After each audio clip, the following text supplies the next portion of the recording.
Hello, everybody. Welcome to the Ohio State Call-In Show here at the Voice of College Football. Of course, we are busy here with B. Ross and Matthew Miller from the Texans at the Voice of College Football. Please be sure to like, share, subscribe to the channel if you haven't already, and be sure to go to their channel and do the same. Also, if you haven't, go ahead and check out the rest of the channels that we have here at the network, whether you are a friend, family, or foe. We have it all here for you. Ohio State, Texas, Oklahoma, Boomer Sooner. We have the team up North Carolina, North Carolina, and more here at the Voice of College Football. Also, if you have, also go check out our website at www.bocfb.com, where you can also check out some of our awesome writers. It's also check out the schedules that we have for all of our shows. And if you just happen to miss any of our shows throughout the week, or you miss some of this, go ahead and check out. We are on all audio platforms, being Amazon, Spotify, and Apple. Now let's get to it.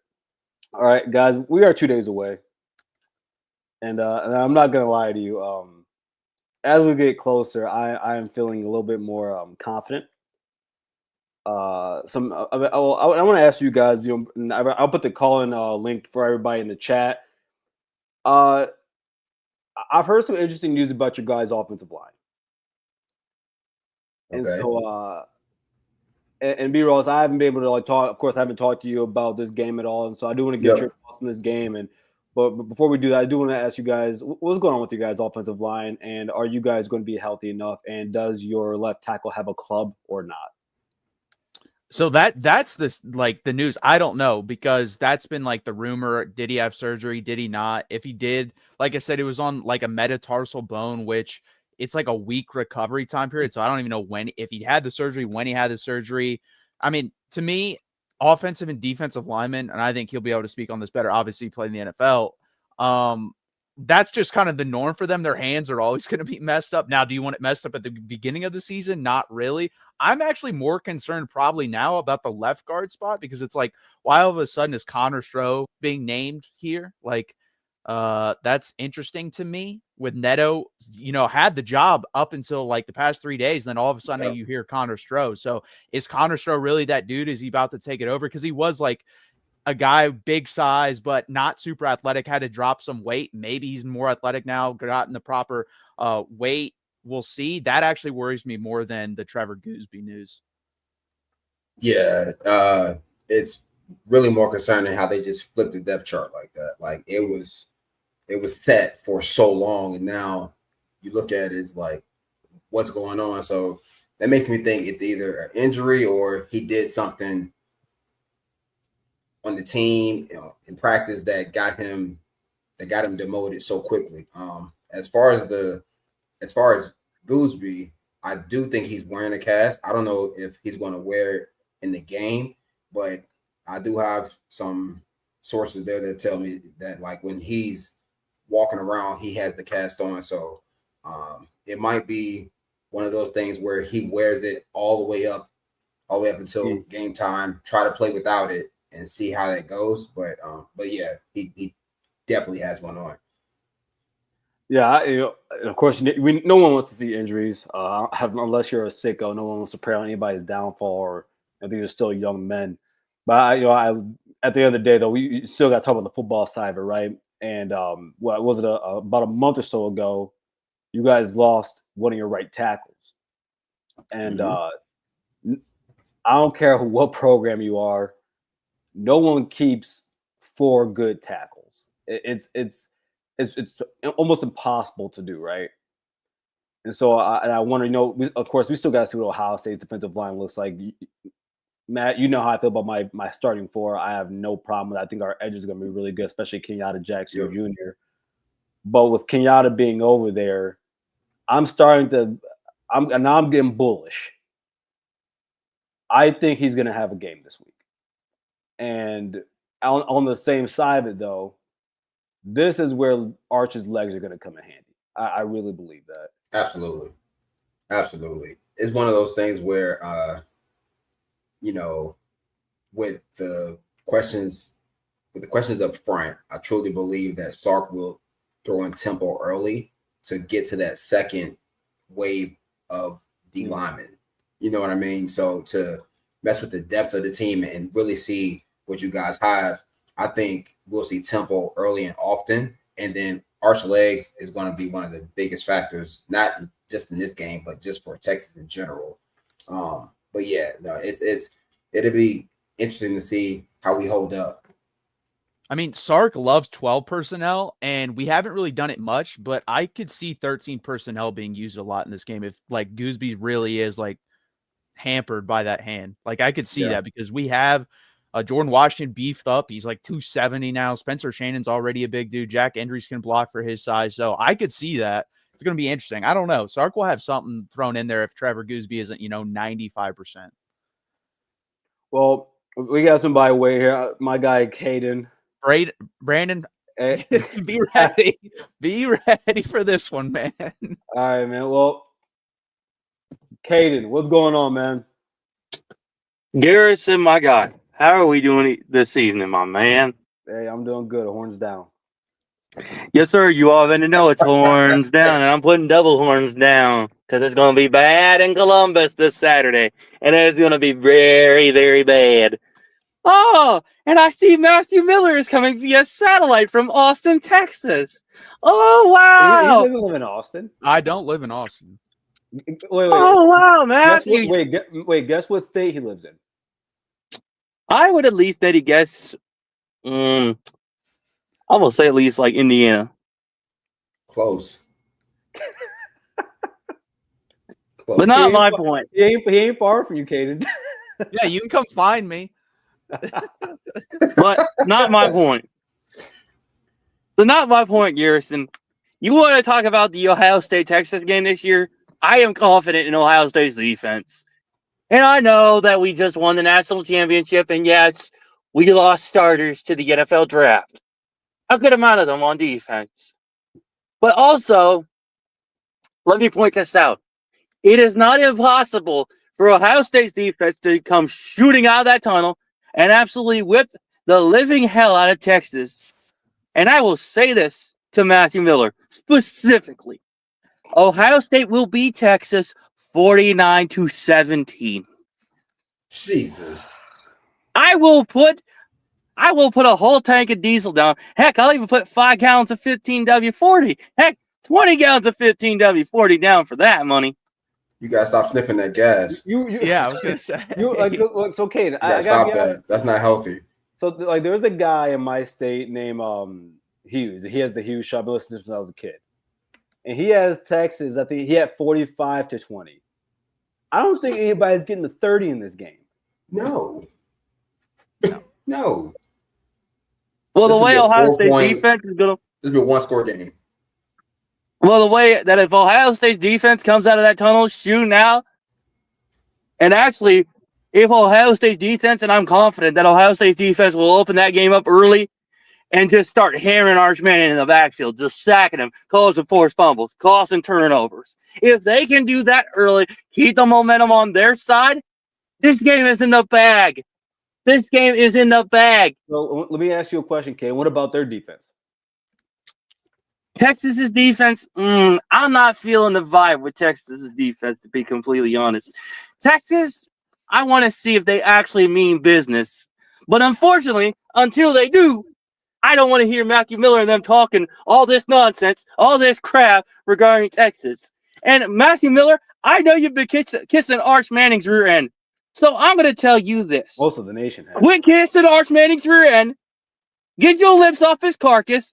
And actually, how about you watch the game August 30th? I'm going to tell you that because I'm going to be watching that game specifically. Caden, if you don't think a lot of Texas's defense, can you name me 3 players on that defense? You know what, Miller? I cannot because I have not been watching Texas. All I've been doing is watching my boys from the Scotland Gray. That's all I've been concerned with for since we've won the national championship, Matthew Miller. But how about you do me the little piece of advice I'll give you again, since you decided to ignore it? How about you get your lips off of Arch Manning's carcass and stop kissing him like he's the chosen one, and be prepared to foresee the downfall of Texas in Columbus, in one of the most harshest places in all of college football, in one of the most toughest places in all of college football. And here's the fact: none of the members of the Manning family, that being Archie, Eli, or Peyton have never played in Ohio Stadium in their career as a college football player. This is the first time that a Manning family member is coming to Ohio Stadium. Well, guess what? Arch Manning's about to be 0-2 against Ohio State. And I cannot wait to see the look on his granddaddy and his daddy and his uncle's faces when his carcass is being thrown around all day long in Columbus when their boys are feasting. Katie, when you And let me around just say this, Garrison. Let me just say this. If you cannot run with the big dogs, if you cannot hang with the big boys, how about you little puppy scurry on back to the porch where you belong? Because the big dogs are in the house, and that's a fact. And not only that, Garrison. Let me ask you a question, Katie. Go ahead, my man. Were you around? Because the 2007 game, you know, they started a true freshman quarterback there being Colt McCoy, so I don't really count that. Were you there? Have you ever seen the 2006 game? I watched it, actually. So you do know more times than not Ohio State and Texas is dealt with within one score, right? Yes, I do know that. But also, Garrison, this is a new era of OSU football. This is the beginning of Ohio State's back-to-back national championship victory. I'm not there with you yet. Oh, and I know Boo and Matthew are laughing about it. Well, guess what, Matthew and Boo? I got some bad news else for you. Guess who also has got your carcasses on your number? Georgia. And I know that game's not going to be pretty as well. And Garrison, if Georgia beats the living hell out of Texas, where's that game at? It's in Athens, Georgia. It's not going to be good. I don't trust it. It's not going to be good for them boys. Because when they get locked inside two of the most dangerous places in all of college football, it is not going to end well. And I'm going to tell you a little something, Matthew Miller, since you are feeling so confident. You're like that one kid I used to deal with in high school that was a punk. I'll tell you this. Ohio State's like hell in a cell. When you get locked inside that prison, oh boy, you better be ready to get your carcass kicked and get bleeding all the way over the field, boy. Because I'm going to tell you, it's going to be bad. Woo. Hey, Kate, reference WWE. Are you an Undertaker fan? I am, actually. He's a Texas Longhorn fan. Texas fan. I actually met him. Well, you know what? Hell in a Cell wasn't just made famous by the dead man. Greatest wrestler of all time. But I reference Hell in a Cell because it's like Ohio Stadium. When you get locked inside that prison, you know there's no way out. And when you get locked inside that prison, oh, buddy, you better be prepared to get your carcass kicked, and you better be prepared to get beaten up because it is not going to be pretty. It's going to get ugly. I'm just going to tell you that now, Matthew Miller, so you know that. And especially Boo, your buddy in the Texas Cowboy hat, which, by the way, that's a ridiculous hat right there. That's called 12 gallon. What are you talking about? I wish I needed a hat like that. It's normal size. Normal class. Well, we'll see August 30th when you two boys are going to be crying over the internet saying that Arch Manning should have never lost that game at Ohio Stadium. Because you know what, Matthew? I will bet you that you will be on Twitter crying and moaning and complaining that y'all should have never lost August 30th. I will bet you that he will come on there and he will start crying his carcass off and he will start crying his eyes out. Oh, right. Man. And if he does, Garrison, I'm going to tell you this now. Just be warned, I told you so. Just be warned that I told you so. All right, okay. We're going to bring our next caller in, man. We appreciate you, my guy. And listen, I wish I had your confidence. Hey, Garrison, here's a little piece of advice. Illusion.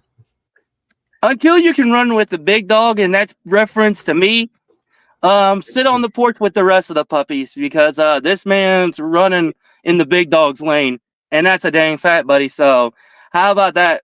Maybe grow a mind like mine, grow a set of balls like mine, and perhaps maybe actually grow a little bit more guts like me. How about that for a little piece of advice? All right, Kate. Oh, Bucks, baby! Woo!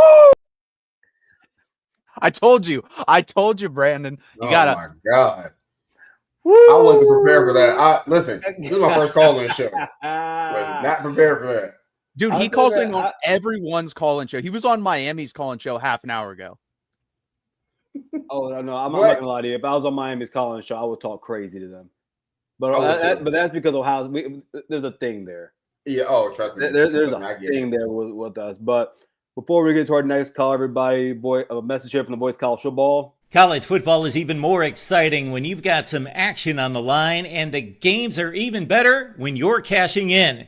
And the Voice of College Football is the place to be to get the greatest value. Start with my picks. 75% against the money line, 58% against the spread, and I've got a 40-plus year track record. 11-0 in the college football playoff for me last year against the money line, 8-3 against the spread. And I'm just the warm-up act.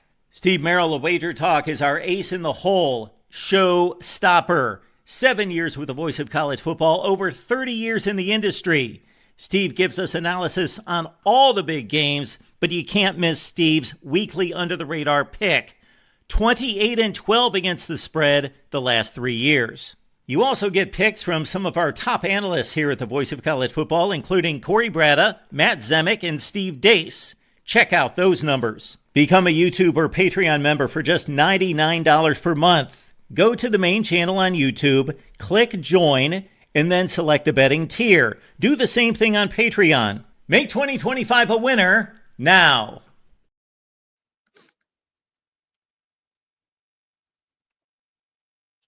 USF is up on Boise 24-7. I took USF money line. I thought about that because I didn't do it. I didn't pull the trigger, but I thought about it. No, I just, I forgot who I had a conversation with. We were talking about Ashton Jeanty, and I said, bro, there's no way. You just don't replace that. No, not a Boise State. Maddox Manson, or Manson, how do we say it? Manson Maddox, is it? I'm not a fan of him. I don't think he's even passed over 62% in his career. But that's that. But we're going to bring our next caller here, Rob from Buckeye Battle Cry on YouTube. Rob was going, can I even fit 4 people in here right now? You might be able to. Maybe. Well, I'll figure that out, Rob. But how are you doing, bro? I'm doing good, man. Just watching this beat down by Southern Florida. I mean, it just goes to show you how special Ashton Jeanty is, that Boise State is Boise State. Who made that? I don't know. But yeah, man, that's a beatdown, bro. Yeah, shows you how special Ashton Jeanty is, seeing that Boise State has done this bad to USF. But yeah, I'm here for a more, a lot level-headed approach to the Ohio State-Texas game. I mean, Texas did really well in the offseason in terms of the defensive line. They're really deep. They also have here Canoe, who I hear is he's really loved in the locker room. He's stepping up for some playing time. I mean, Colin Simmons, you got Ethan Burke, you got 2 players in the secondary who are Jim Thorpe finalists on the watch list. I think is it Michael Taff or Taff. Yeah. Okay, Michael Taff, and is it Malik Muhammad? Yeah, Malik Muhammad. You also got that stud at linebacker. The big thing that I'm looking for is, Ohio State's offensive line being able to scheme and isolate Colin Simmons, because I mean, at the end of the day, dude, I was really hoping. I think Garrison, you and I were talking about this. I think it was him. We were hoping that. Actually, no, it was actually Mateo Uyunglele that we were hoping to get, but Colin Simmons would have been a great addition as well. But yeah, just looking for the offensive line being able to scheme around and contain him, because if they don't, he's gonna be forced to reckon with. But just from just want to hear from a Texas perspective, what are your main worries in this game, if there's any? Real quick, guys, before you go, I just want to bring this up from the Rod Barber. Garrison asked the guys real quick their thoughts on the Micah Parsons trade. By the way, Rod, I am a Cowboys fan too. Wow, double whammy. I'm gonna be honest with you. I'm okay with it. I'm 32 years old. I got time. I got time. What do you guys think? I played for the Packers and I scouted for the Packers, so I knew this was coming. I just didn't know how much they would have to give up. I'm super excited. Like I can't wait to go to the game. It's on my birthday, and I can't wait to go to the Super Bowl because you're talking about a pass rush. Like, listen, I love Michael Parsons. I love him coming out of the draft. Love him at Penn State. He's a special talent. So I mean, it was the worst trade in Dallas Cowboys history. Not even close. That was the dumbest trade. They had money to pay him. They paid Dak, who's nowhere near the player, nowhere near the impact, and you trade away your franchise cornerstone on defense. You don't trade pass rushers going into year 5. Like, you just don't. That's absurd. They were better off trading CD. No, whoa. They were. Whoa. Impact the game way more. You didn't have to trade either of them. You could have just signed. Right. No, true. Yeah. But I'm just saying, if between CD, Dak, I know Micah's untouchable. You don't trade pass rush. Pass rushers don't grow on trees. Like, they don't. That's why Colin Simmons, to Rob's point, like, it's like you have to find that guy. Now you have to find Michael, but you can't double Michael anymore because he has to help him outside. So I love the trade as a Packers fan. But Jerry Jones, I didn't know he was a Packers fan. We can move back up to Colin Simmons. I'm a Broncos fan, so it doesn't affect me at all. But back to what Rob said about Colin Simmons. Before we answer the question, I was just thinking about this as you guys were talking about Micah Parsons, which, by the way, Packers got a really good deal out of that.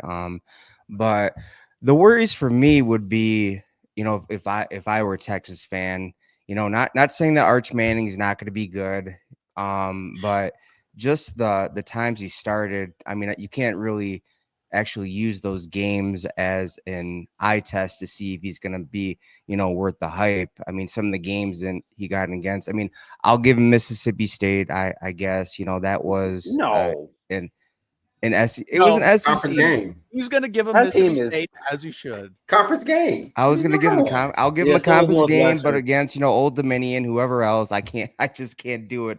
The other thing would be, it seems like you guys have somewhat of a fresh offensive line coming in this game. I know it's still stacked with, just recruiting wise, stacked with talent. That would be, one of my worries. But the counterpart would be you're going up against a pretty fresh defensive line for Ohio State. But the other thing for me would be, okay, like, you guys showed your cards for a defensive scheme on Jeremiah Smith, being able to bracket him. I mean, I feel like that'd be really hard to duplicate to get the same results. I mean, he was held for what? 3 yards. How many? 1 catch, 3 yards. Yards. But I mean, all the other receivers ended up, eating like Tate but I mean, that would be my worry as well. But, just other than that, like, do you guys share the same worries or other than what would your worries be this game? Yeah. So my biggest worry now is the left guard. I mean, it was like a month ago, then I changed my mind because I thought Neto had grabbed that thing and ran with it. You hadn't heard nothing, absolutely nothing. This was quiet. And then all of a sudden 2 days ago, oh no, Connor Stroh's still competing with Neto at the left guard position. I'm just like, okay, so this means 2 things. Either Connor Stroh has stepped up and leveled up, or neither of these guys are that good. Now, I will say this. I've seen national championship teams with 4 good linemen and one, kind of a bum. So you can get away with that, especially at a guard. I'd rather have that at a guard than a tackle position, honestly. Absolutely. So I'm fine if that's the case. Texas, I still think will be good. But now the issue too on that side. So let's say Connor Stroh comes in, it's his first start. And then you're also having Trevor Gooseby with a hand injury. How serious is it? How does it affect his game? That's your left side. Your right side is a guy in DJ Campbell who's inconsistent, but still talented. And then Brandon Baker making his first start. So it is a question mark for sure. Can they still win the football game? Absolutely. I believe that. But I think the margin for error is probably less than I thought it was a couple days ago. And I truly think Brandon and I talked about this on the 365 channel. I really think it's going to come down to whatever quarterback doesn't make the just game-changing mistake. I really think that's what this game is going to come down to. The guy that throws the ball away instead of throwing a pick six or a big-time pick. I think that's how this game's going to turn out. Absolutely. I'm most concerned about protecting Arch because I'm not worried about him as a player, mainly because one, the pedigree and the play caller that he has by his side. Like Sark is one of the best play callers in all of football, not just college and pro. Like he knows how to put his guys in positions to win. So I think early on he's going to let Arch be, kind of free and just play the game in a way that is comfortable to him, whether that's pushing the ball downfield, moving the pocket, quarterback runs. He's going to get him in a comfortable rhythm. Also, with that, he's going to be able to help the O-line.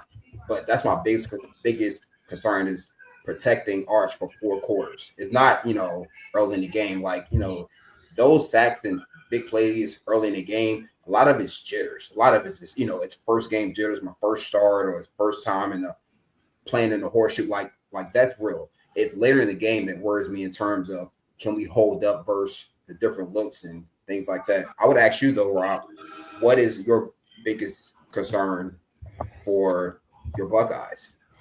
Man, I was thinking about that as you guys were talking because, you talked about the difference of the game in terms of winning and losing is the quarterbacks. Yes, breaking in a new quarterback is, somewhat of concern. But the biggest to me, which I think it's going to determine the game, is just execution scheme. And, we're breaking in 2 new coordinators, Yep. Brian Hartline as the offense coordinator and Matt Patricia as the defensive coordinator. Now with Matt Patricia, I mean, he hasn't been in college since forever. And, we've seen what happened in the past when, coaches come from the pros, they either have growing pains or they fit in right away, or the game just completely left them behind and they don't belong. There's been like very rare that I've seen happen. I remember when Jeff Hafley for Ohio State came in from the pros that 1 year, just completely fit in right away and never look back. I mean, Matt Patricia could be that, but also Matt Patricia could be Wink Martindale, who comes in, there's growing pains, things just don't go well right away, but learns to adjust. So I have Ohio State losing 28-21, and the difference for me is going to be the fact that I don't think it's going to be talent. I think both quarterbacks they're going to go through their growing pains as well, but I just think it's going to be Texas has kept their staff intact. They have the same defensive coordinator, same offense coordinator, same head coach. But Ohio State, they're breaking in 2 new coordinators. So that would be my main concern for me. So I think that's completely fair. That was like my main point a couple months ago when I looked at the matchup, just because it is hard. The staff cohesion does matter. I've seen, and I'm not saying Ohio State won't be really good at the end of the season, because I believe like if you look at the top 10, they're 8 out of the top 10 are feeling like a lot of new players, new quarterbacks, and some new coaching staffs. Those teams half of them will get a lot better at the end of the year. And I think 2 of them will be on that field in Columbus. I think Texas and Ohio State will improve a lot throughout the year because of all the new players they're bringing back. And I think Ohio State might even improve a little bit more just because the new staff, like if the cohesion goes well throughout the season, they'll get better. They'll know the tendencies that they want. They'll know the scheme that they want. They'll know how to execute specific play calls at certain times and stuff like that. So I completely agree with that. And Brandon, I want to ask you this. Did you ever play against Matt Patricia? I know it was the opposite side of the ball, but you played against him. What makes his scheme unique? I'm not gonna say it's really unique because this game is what Bill did, really. Like that was always his defense, right? But it was his ability to create one-on-ones when they send pressure, because when you send 5 and let's say the offense leads 5 in, now it's a matter of getting your best rusher or your best blitzer on their worst lineman. So if that's right guard for us or if it's left guard or center, they do a good job, or that system does a good job of finding a way to get a D tackle upfield, a DN back inside, and now he's one-on-one with a guard, a guy who's not used to playing in space. That's why guards don't play tackle. They can't play in space, right? Yeah. So that's what the scheme is really good at. So that would be my concern just as a play caller. But to address, who was it, Alex that said it? It does help because Texas will have some unscouted looks, right? They won't know what's coming at some point. But at the same time, that kind of hurts Ohio State because they have to find a rhythm. Like they have to, at some point, you have to show your hand in terms of what you like on third down, what you like to do on 1st and 10, coming out of a timeout or coming from a kickoff, or 2nd and long. But like your tendencies show up. So this game is really going to come down to those second half adjustments. Who makes the right adjustments in terms of personnel, in terms of play calling, more so than early in the game. Because I'm telling you, early in the game's going to be all over the place just in terms of how they call the game, because everyone's going to be, it's like boxing. Like you're going to be filling each other out until you see an opening. It's like, okay, this is where we're going to attack. And that usually comes in the second half. But yeah, Patricia and that system, I think they're going to send pressure, timely pressure, or they'll send 4, but the 4th rusher will be a corner or the nickel or a backer. It'll make it look like it's more pressure than what it actually is. That would concern me with Arch because it'll be looks that he's never seen before. So you know what I mean? So to him, that would like worry me just a little bit, but nonetheless, still think it'd be a win for us. Rob, go ahead, Rob. There's a lot of talk that Patricia was helped out by Bill Belichick quite a lot, and he was the main reason for Patricia's success. But I actually did some research on that, and early in Bill's head coaching career, he had a hand in a lot of the defensive play calling with any coordinator. So I mean, I don't think that's very fair to just put it on Patricia that he didn't do much. But I mean, it's so from what I've read is that he would override it if he didn't like it, but he did let the defense coordinator do what they wanted. But it was just like in those crucial I guess situations where it's just like he was really like anal about things and wanted his hand in it. So I mean, I think that at the end of the day, Patricia's gonna, be great. But I just think there's gonna be some growing pains this first game. True, Rob, man. Before we hit our break into our next caller, man, any last thoughts you have for these guys, just in general of the game? No, man, I'm looking forward to apparently it's the most anticipated game in quite some time, man. It's getting a lot of hype. I think it's gonna live up to the hype. I hope it does, man. But other than that, dude, I hope Ohio State wins. I'll definitely be I really do. But I just think, just from my analysis of it, that Texas is they're gonna pull it out in the shoe. So yeah. But all right, you guys, it was good talking ball. You guys have a good night. I appreciate you, bro. All right, Rob, you too, man. Later. Everybody, before we continue,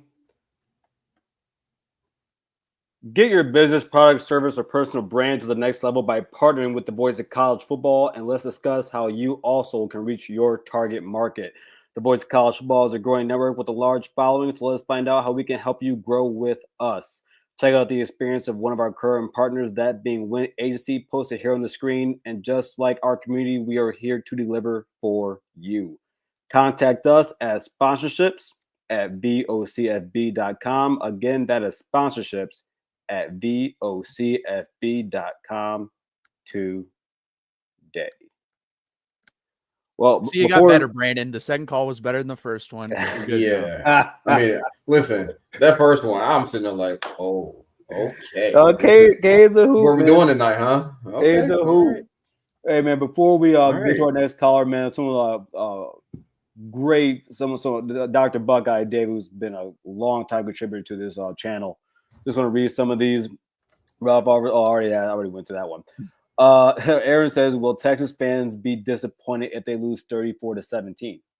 Yeah, I mean, yeah, that bad. Yeah, I would be that's a disappointed. blowout. Yeah.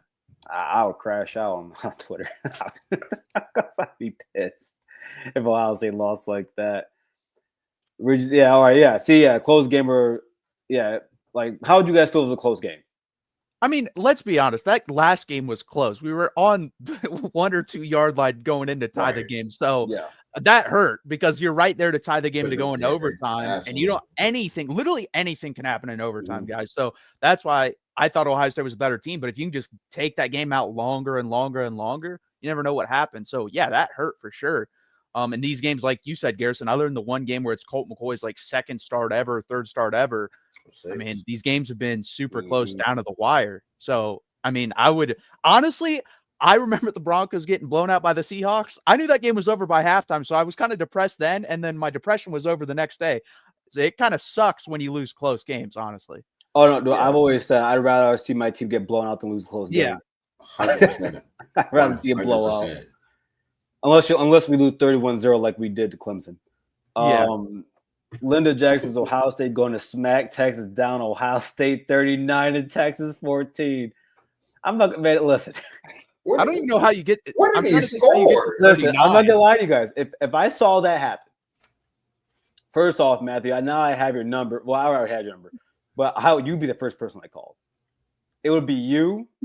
I wouldn't answer. Oh, you would have to. No, I would spam your phone, and then you'll get blocked. Then I'll call my boy Sawyer from the Navy. Oh, I would definitely call. I have about 5 Texas guys from the Navy. Those Navy Texas boys, man. Oh no, you're not getting my number, Garrison. No, I'm gonna find right there. Way.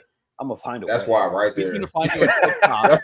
That's why right there. See, oh, no, I'm hell. I'm hell. If it's 39-14. I'm turning my phone off. Well, that's the thing. Kane was talking about 40. What do you say? 49-17. So even let's say Arch Manning threw 2 pick sixes. That's still you have to 35 offensive points. I don't see that. Right. Jam OSU. Shout out to Jam. She says it will be a good game regardless of the outcome. Go Bucks. Yeah, that's where I am.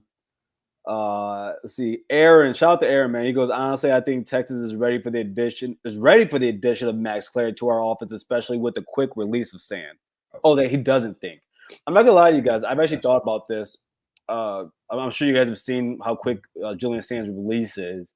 Yeah. That I do think that helps with Colin Simmons come off the edge and Burks and Anthony Hill coming through the middle or off the edge. I do think that helps. But of course, those guys can still get there. What do you guys think?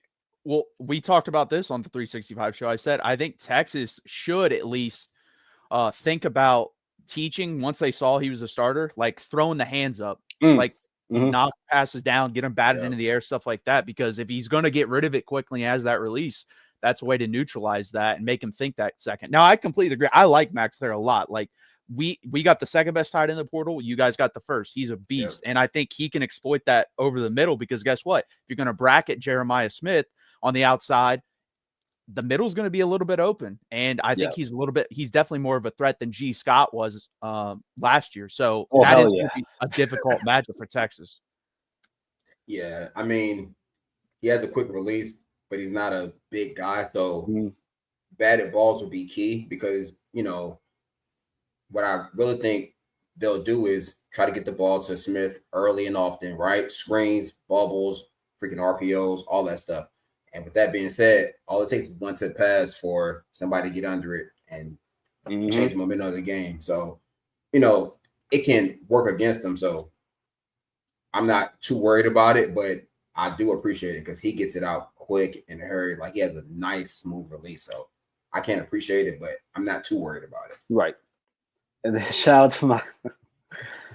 to my guy Don B with the 499, bro. Appreciate you. Says, yo, Garrison, my man, looking like a black Brock Lesnar. Hey, man, you know, man, I got it, man. Still pulling 530, so it's all good. Sheesh. That's Don B, you wrong, man. That's messed up. I'm gonna leave it up here. All right, guys. We're gonna bring up our next caller here, Dr. Buckeye. David, For some odd reason, David, I don't know why someone took the fourth screen off of here, but we can hear you, bro. What's going on? Oh, David, wait, you're muted, bro. You're muted. Wait a sec. Hold on, don't do anything. Why is he muted? I don't know. Can you unmute yourself, David? Can you hear me all right now? Yeah, there we go, bro. There we go. Okay, my bad, guys. Hey, Matt, I said that we would get together, my friend. I'm glad that we were able to. So always good to see Garrison. By the way, a little nostalgic about this game, guys. I actually went back on YouTube and watched the 05 game, which I have to say, as much NFL talent has ever been on a field in that 05 OSU Texas game in Columbus. I said that I always thought that that was the most talented roster of the Tressel era. When you look at wide receiver, linebacker, I mean, Santonio Holmes, Ted Ginn, Anthony Gonzalez, his best quarterback, Troy Smith. I mean, the back seven, you know, A.J. Hawk, Bobby Carpenter, Dante Whitner was a stud in the NFL, played a long time. And then you guys, Jamal Charles, Vince Young. I mean, that secondary with Ross,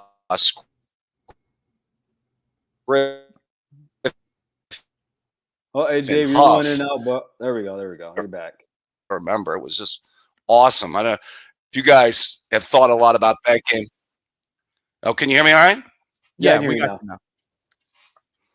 Are we good? Yeah, we're good now. We good? Okay. No, I just okay.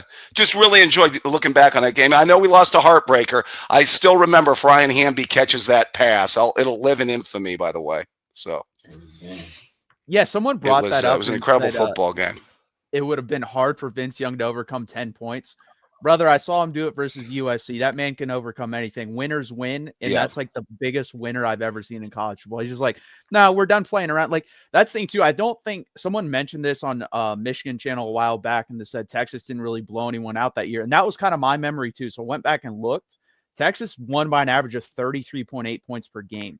So they were just close in the first half, and then Vince Young was like, yeah, we're done playing now. We're actually going to kick this team's ass. And that Big 12 championship game to go play USC is still the funniest thing to look at. Texas had 70 points at the end of the third quarter. They could have scored 100 points on Colorado if they wanted to. Hey, Matt, real quick, who was the quarterback of that Colorado team, by the way? Joel Klatt got his ass knocked out. Yes. The man that's calling the game this weekend, him and Gus calling the game this weekend. He says he still has bad memories about that game, by the way. Not feeling too well about it, I don't think, guys. Sorry, guys, real quick. Tom B again with the 199 says, not you, ninja dude on the panel. My goodness, Dom. You are something else. You don't care, Don. I'm sorry, Matt. What were you saying? I'm pretty sure Joel Klatt had internal bleeding from that game. I'm not even joking. I think he said that. So. Yeah. All right. Well, let's get into it this week, guys. And I want to give you some of my thoughts and what I think about this game. I actually, I was not surprised last year's playoff game was as close as it was. I really thought your guys' defense last year was a top 3 or 4 defense in the country. And I thought you guys would give us a lot more problems than Oregon or Tennessee did, just for the simple fact that you guys had a combination of a good D line with a good secondary. And, I thought that we could expose Tennessee's secondary and Oregon's secondary. And we were able to expose Oregon's secondary earlier in the year. And I thought Tennessee's secondary could always be had.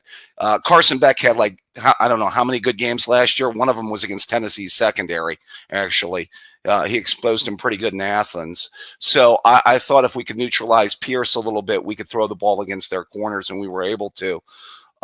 With that team that night, it was all about their mental state after that last game, and they came in focused and bulldozed them. But I thought when we met you guys in Jerry World, I thought you guys had a solid defensive game plan.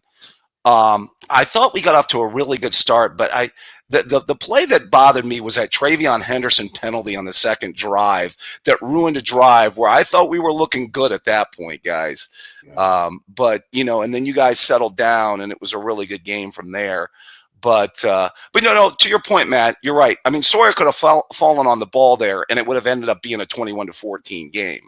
He didn't necessarily have, but it made the play so great for Ohio State fans is that he scooped and he scored though. So I do have to say kind of some feelings about this year's game.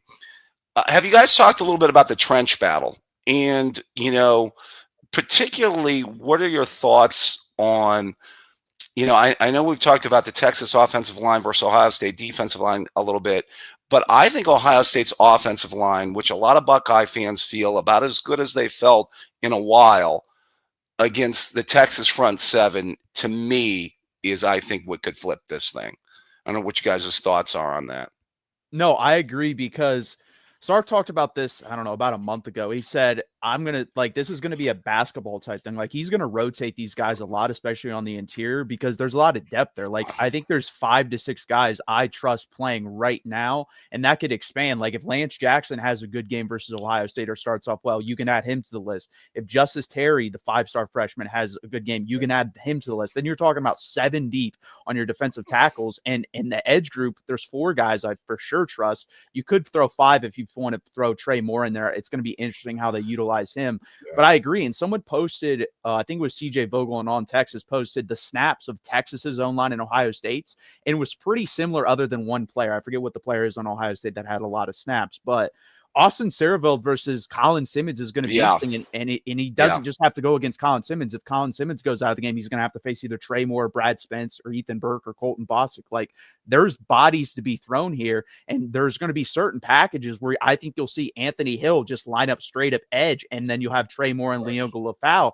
at middle linebacker. So this Texas defense is super deep, and it's going to be interesting how the game wears on if that starts to be the edge. Third and fourth quarter, they start to wear on the Ohio State offensive line. You're absolutely right, Matthew. I mean, when you look at the depth of Texas defense in that front seven, the issues that I can see for that O-line is they are going to get so many different kind of guys, just in terms of style of rush, style of play, build, physique, and then how they are deployed and used will also hurt or hinder those linemen from getting a beat on like what's really going on. Because just because Colin Simmons is on my right side display and he rushes upfield, that doesn't mean he can't be there, loop inside, loop back. Like, it's so much this defense can do due to the depth and versatility that you touched on. So, I do think Ohio State O-line is pretty good. Yeah. Really stout. But when you have to go against so many different combinations of players, I think that's where you can start seeing problems come up just in terms of stunts, games, twists, especially late in the game and pivotal downs and third down and in the red zone when coaches like to dial things up. Well, I was going to say, I think the interior is where I think I'm most confident with Ohio State. I was talking to Buckeye fans the last time, and Garrison might echo this, that I thought Ohio State had the best offensive line in the Big Ten was 2019. And their interior was Josh Myers, Jonah Jackson, and Wyatt Davis. And that year they had a guy that ran for over 2,000 yards. So, and JK was special. Don't get me wrong. He's in my hierarchy of all-time Ohio State running backs, probably right after Eddie and Zeke up there, and Archie, of course, towards the top of the list. But, that interior was really good that year. And Montgomery, Tegra, Hinsman, some of these guys played their best football towards the playoff last year. They were really maligned over the course of the season, especially after the last game of the year, the debacle. But, I thought in the playoff, they really turned their game up. And I think that's why fans, have a lot of confidence coming into the season. To me, the key number in this game, and I said this to Mark last night, is if we can get to 120. And that's yards on the ground. I think that's the number. If we can get to 120 and give Sane a little bit of help on the ground, I think that's the path. Because the score that keeps kicking around in my mind, I'm going to pick a score in a minute, is that 20-17, 21-20 variety. I think it's closer to a 50-50 game. I think I would lean you guys if it was on a neutral field or if it was in Austin. I think us having it in Columbus gives us a little bit of juice. That home field advantage. Yeah. But I think it's real close. I think it's Trent doesn't make the big mistake. I also think I will say this. What is your thought? I really liked your secondary last year. I know you've got Muhammad back there, but you did lose the Thorpe Award winner last year from a year ago. Your overall feelings on your secondary this year compared to a year ago? Brandon, I'll let you go on that one. Yeah, so I'm really, really concerned about the opposite corner, honestly, because you have to put 2 on Jeremiah Smith, and when you do that, those guys on the backside have to win their one-on-one. So, whoever they deploy in that secondary on the backside is going to be a guy who's going to get tested early and often because he's going to be one-on-one. So we have a couple different bodies that we can put out there, but it's that really concerns me just in terms of whoever it is. Either they aren't as talented as their matchup, or they're young and they're talented, but they haven't played in that environment. So that's really my concern. But as far as the other safety, we have Williams, we have Jelani in the nickel or Taft. Like we have DBs who can deploy in all these other spots, but that right corner spot opposite of Muhammad is my biggest concern in the secondary, mainly because it's either going to be someone who lacks experience but is talented, or someone who isn't as talented but has the experience. Yeah, like you said, it's either going to be Jalen Gilbo sliding out from nickel out there, which I guess he's played a lot more press in camp. Usually they play off, but he's played a lot more press. And because he's a physical guy, he's 6'1", 215, 220. So I think he can probably get away with that a little bit more than, a Jade could, because Jade's kind of small, but played physical. And then like he said, Kobe Black, high 4-star guy, sophomore. And then Cade Phillips, I believe, was either the second or third highest cornerback recruit behind Devin Sanchez. So there's a lot of unproven talent there, like he said. But the one guy that I think they'll rely on in this game. Like, that's the thing, too. If these teams play at the end of the year, I think there's 4 or 5 different players on the Texas defense that could slide in and be starters compared to the beginning of the year because of the young talent. And I think Cade Phillips is one of those guys. I don't know how much run he's going to get in this game. And another guy, I'll shout him out because he hasn't been shouted out the past couple of weeks, but about a month ago, he's getting shouted out a lot. Grayson Littleton, freshman. Be interesting how much he plays because he's been a star of training camp. He's done really well at the nickel spot. We'll see if they trust him in this game. They may not, because if Ohio State sees Grayson Littleton line up in the slot a lot, they may just say, hey, we'll put Jeremiah Smith there. Let's see what they do with that. And that could be interesting. Yeah, I think they're going to have to get something out of Tate and something out of Innis in this game. I mean, obviously the advantage that we had last year is even if you contain Smith, we had a B and a C. I mean, that's just bottom line. I mean, we had an option B and we had an option C. And I think I'm pretty confident in our option B. We're hearing a lot of good things about Innis as an option C this year. So, I do like that. What do you guys think the role of Baxter is in this game? I mean, is it going to be mostly Wisner, or are you expecting Baxter to get some touches? So there's another thing. About 2 months ago, I was like, I didn't even think he'd play in this game. I said, no chance. Okay. He was wearing a bulky offensive line brace. And I'm like, no chance. Then the second scrimmage happened, and Sark comes out, I think 2 days later, and says, I wanted to basically put him in bubble wrap, but he's made me want to be aggressive. So that tells me he's a lot farther along in his development from the injury than I thought.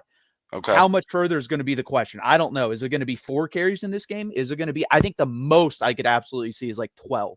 And listen, he's the type of guy, if he's 90% healthy and we're getting 12 carries from him, he's a gigantic X factor to me, because I think you can make a case when he's healthy, he's the second best back in college for football currently. I think it's Jeremiah Love, and I think you could throw him into that mix.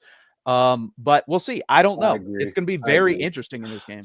Yeah, I thought Baxter was a big loss for you guys last year. Matt, you probably talked about it on your show all the time. We're not running a toss sweep with CJ Baxter versus you guys. Yeah, that's probably.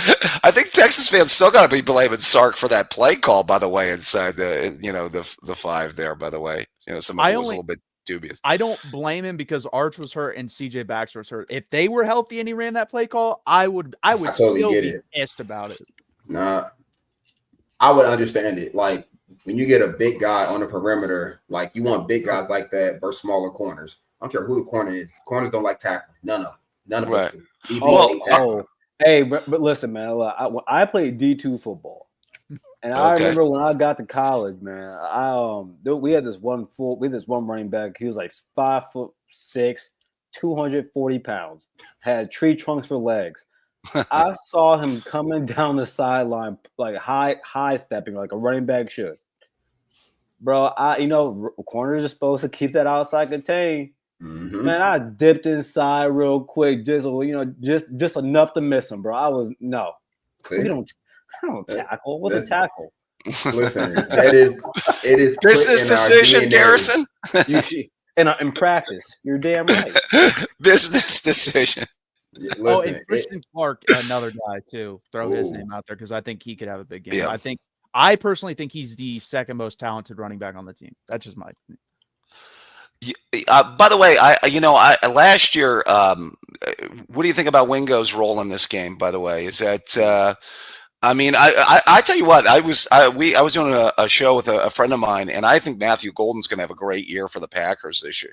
By the way, did the Packers make a trade today? I heard that they had made. Can we move on? Yeah. Oh, my bad. Oh, that's right. Garrison's a Dallas Cowboy fan. So hey, David, you're a basketball fan, right? Go. Mount Rushmore. Oh no, I love my dude Garrison. I gotta, I'm sorry. That was just a joke, Garrison. I hate my team. I hate them. Man.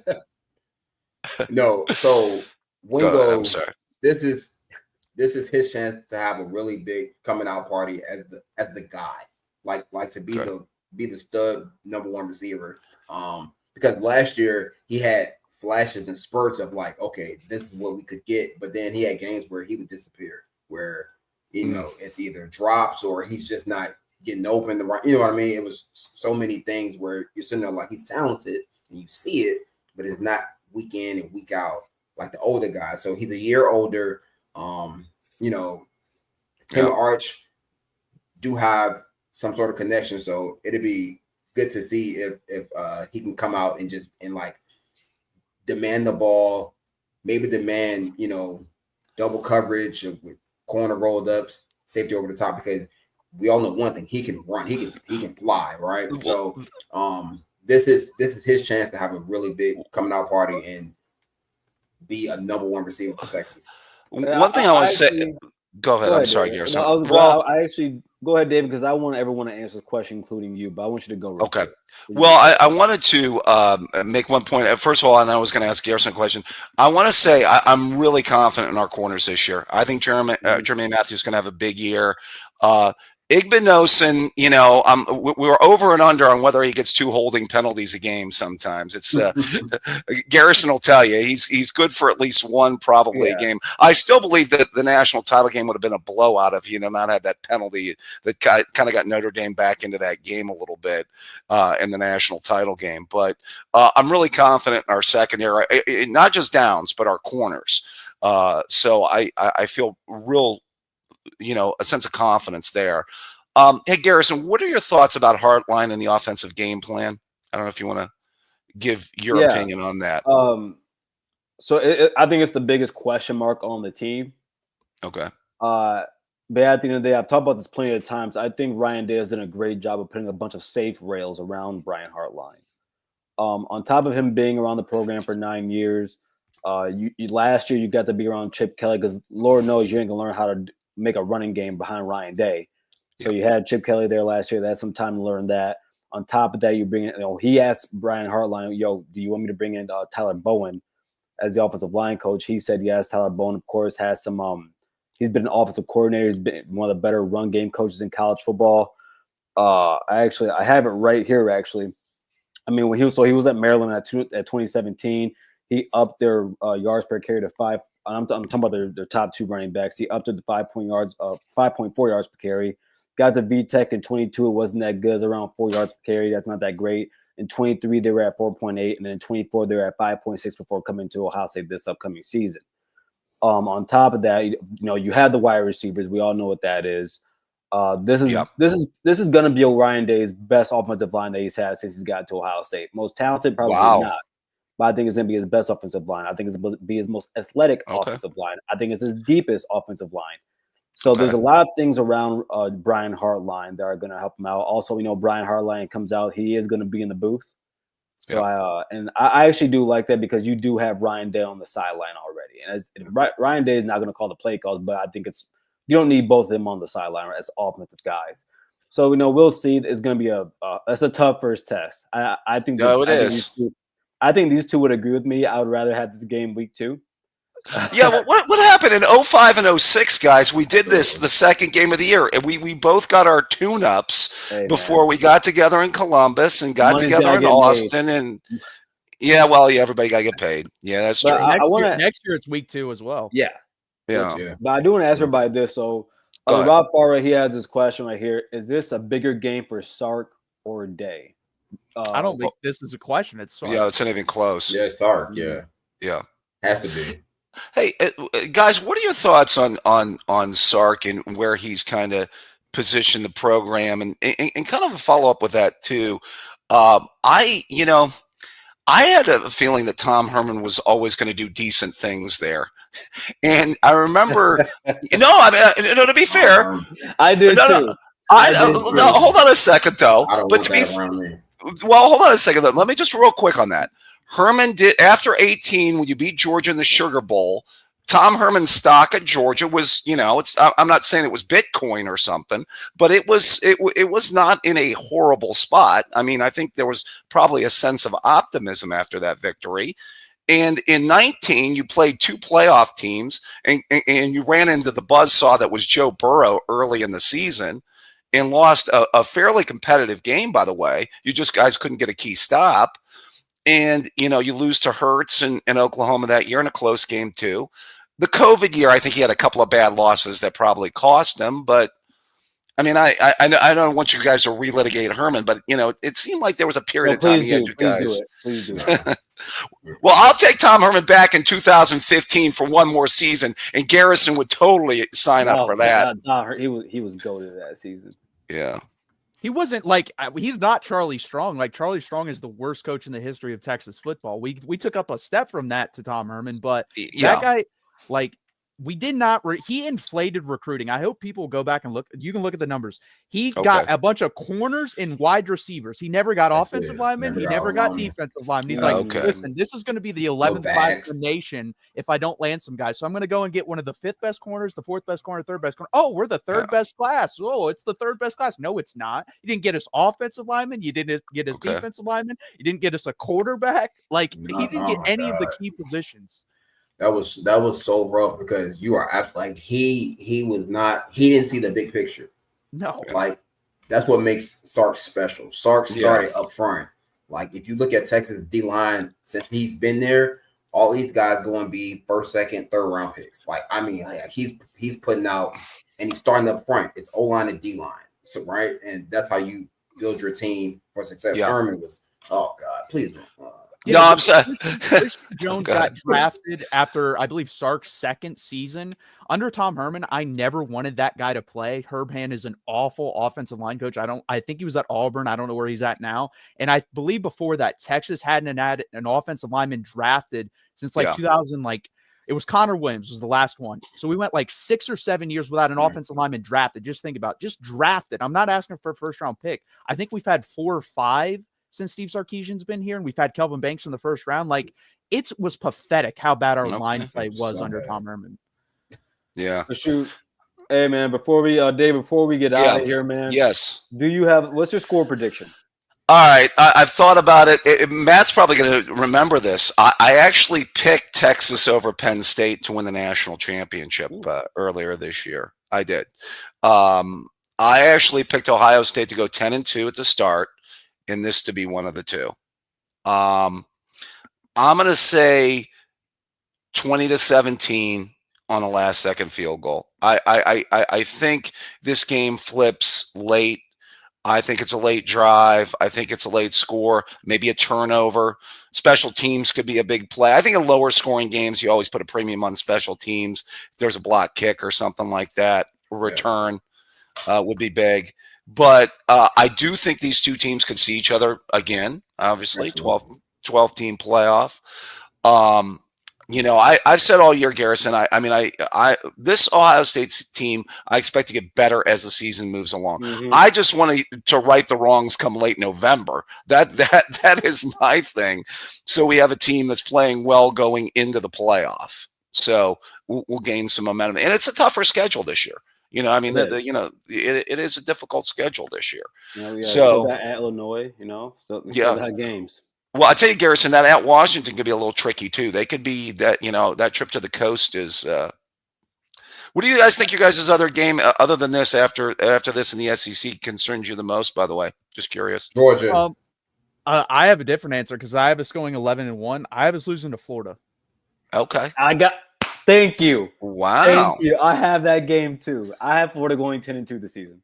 Oh wow! I'm not that high on him because I just don't know if DJ Lagway can. That's my issue with him. His health. If you guaranteed me health, I could see 10-2. But my problems are guarantee that. Yeah, Bonehead Billy is not. But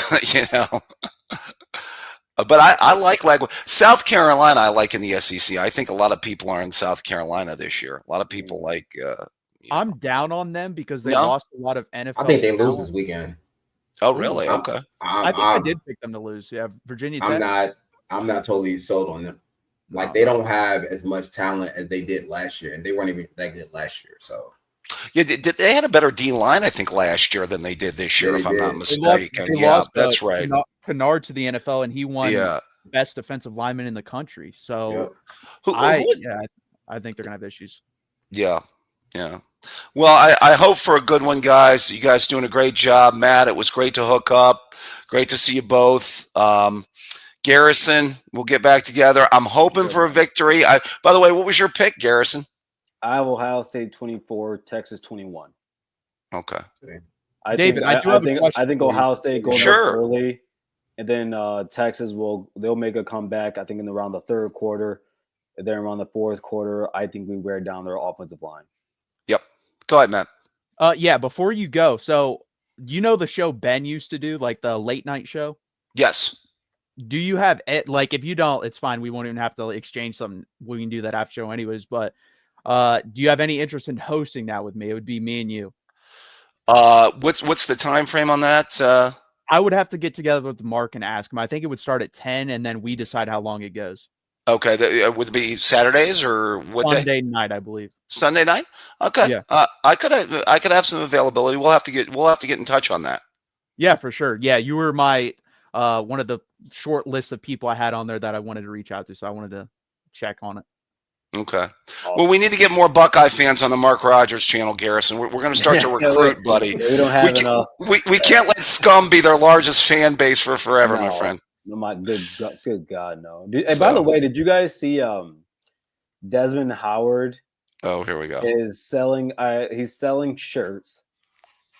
It's a plain white shirt with blue lettering that says it's fine or that's fine, and it's to help with the cost of the $30 million that the NCAA hit them with. I'm not kidding you. This is not a joke.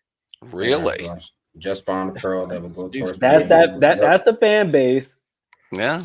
That Matt Ross, Matt, that is their fan base, bro. A bunch of weird. They're selling them for $30. Yeah, no, it's real. It's real. Garrison, and they have a sweatshirt for $50 and a hat for $30. And it's plain as all get out. Just fine.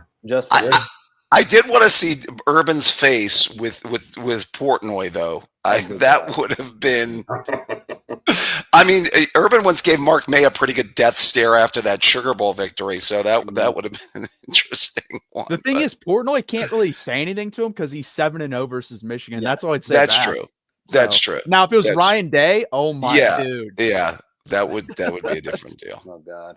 All right, David, man. All right, pleasure, guys. Night, brother. And Matt, hope to talk to you soon, my friend. Hey, enjoyed talking with you both. See you, Gears. Take care. All right, Dave. See you, man. Yeah. Take care. All right, guys. Well, by the way, before we get going, everybody, just want to show you something here.